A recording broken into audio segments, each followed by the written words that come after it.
Assalamualaikum warahmatullahi wabarakatuh. Perkenalkan, nama saya Saiful Azura, NPM 1721030402, Prodi Hukum Ekonomi Syariah. Di sini saya akan menyimpulkan materi-materi yang telah kita pelajari, yaitu tentang arbitrase dan penyelesaian sengketa ekonomi syariah. Baiklah, materi yang pertama yaitu tentang arbitrase. Arbitrase adalah cara penyelesaian suatu sengketa perdata di luar peradilan umum yang didasarkan pada perjanjian arbitrase yang dibuat secara tertulis oleh para pihak yang bersengketa. Poin penting yang membedakan pengadilan dan arbitrase adalah bila jalur pengadilan menggunakan satu peradilan permanen atau standing court, sedangkan arbitrase menggunakan forum tribunal yang dibentuk khusus untuk kegiatan tersebut. Dalam arbitrase, arbitrator bertindak sebagai hakim dalam mahkamah arbitrase, sebagai hakim permanen, walaupun hanya untuk kasus yang ditangani. Adapun putusan arbitrase bersifat final dan mempunyai kekuatan hukum tetap dan mengikat para pihak. Yang dimaksud dengan bersifat final adalah bahwa putusan arbitrase tidak dapat diajukan banding, kasasi, atau peninjauan kembali. Sedangkan untuk konsep hukum Islam tentang arbitrase bukanlah konsep yang sudah jadi dalam bentuk aturan hukum, tetapi masih bersifat ideologi yang dapat dikembangkan menjadi dasar keabsahan arbitrase. Materi yang selanjutnya yaitu tentang Basarnas.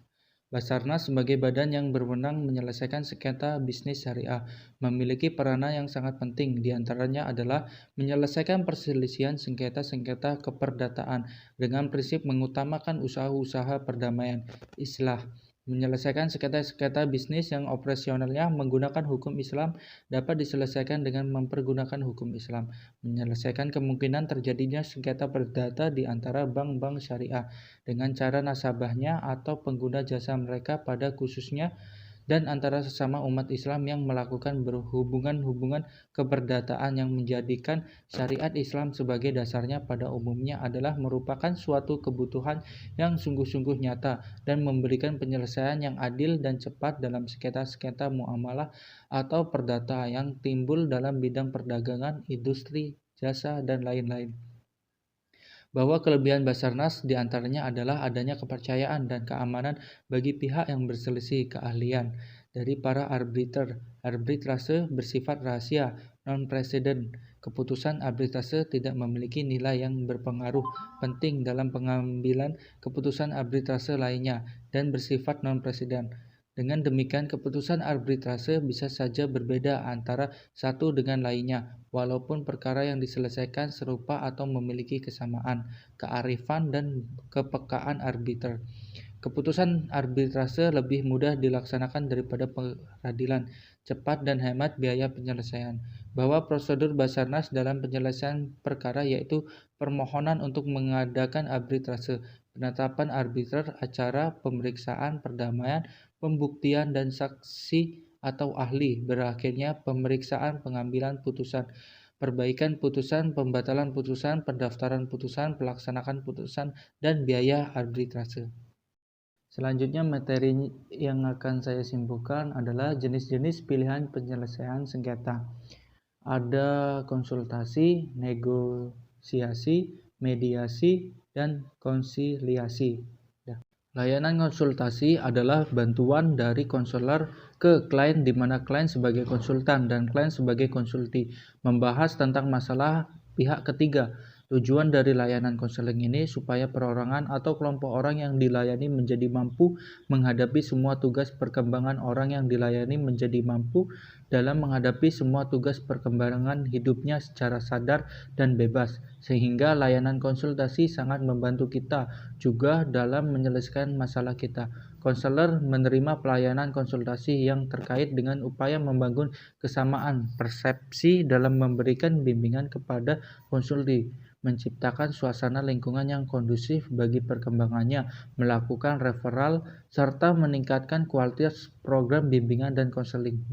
Selanjutnya yaitu tentang negosiasi. Dalam Kamus Bahasa Indonesia, definisi negosiasi yaitu proses tawar-menawar dengan jalan berunding untuk memberi atau menerima guna mencapai suatu kesepakatan bersama antara satu pihak, kelompok atau negosiasi, dan pihak, kelompok atau negosiasi yang lain.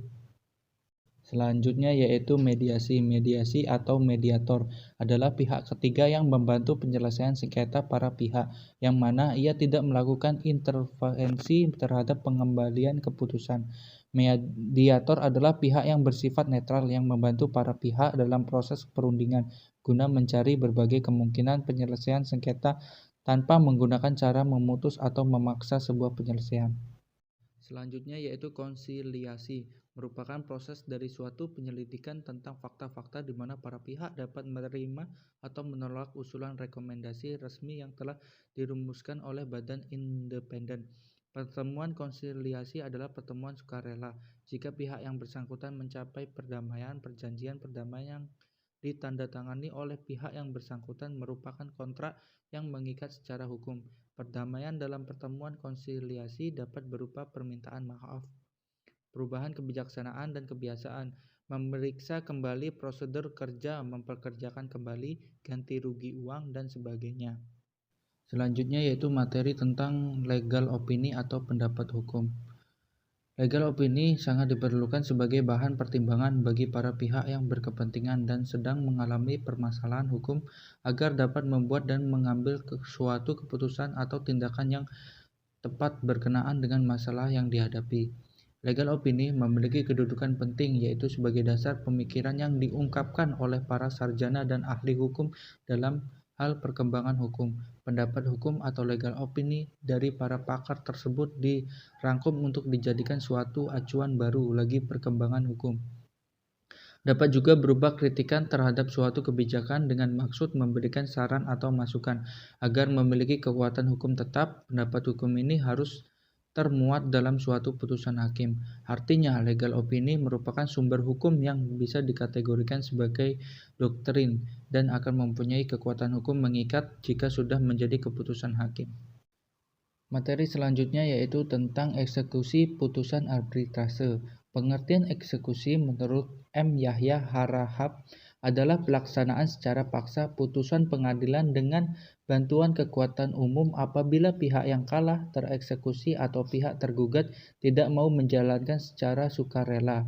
R. Subekti mengatakan eksekusi adalah upaya dari pihak yang dimenangkan dalam putusan guna mendapatkan yang menjadi haknya dengan bantuan kekuatan hukum, memaksa pihak yang dikalahkan untuk melaksanakan bunyi putusan. Selanjutnya, menurut Subekti, pengertian eksekusi atau pelaksanaan putusan mengandung arti bahwa pihak yang dikalahkan tidak mau melaksanakan putusan tersebut secara sukarela, sehingga putusan itu harus dipaksakan padanya dengan bantuan kekuatan hukum. Dengan kekuatan hukum ini dimaksud pada polisi, kalau perlu polisi militer angkatan bersenjata.